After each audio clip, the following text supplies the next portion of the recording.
Hey everybody and welcome back. Today we are coming at you with another success story, and this one belongs to Vardhan Dhakar, and this one is just so special to us and it is so close to our heart because in this journey we got the opportunity to be present from the very beginning. We got a ringside view. We were there from the very beginning when Harsh started his preparation. We were able to help him, to guide him, outline a strategy for how to prepare. He utilized our foundation course for Judicial Services Exam, our videos, our books, and all of this just makes us feel so honored, so special that our body of work could play a part in your journey.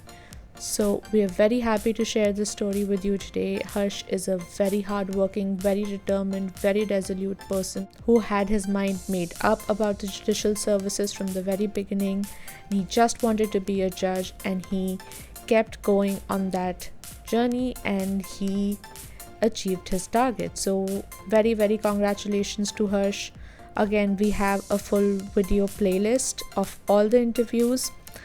And in today's interview, we are going to be talking to Harsh in a lot of detail about everything he did to achieve his target of becoming a judge.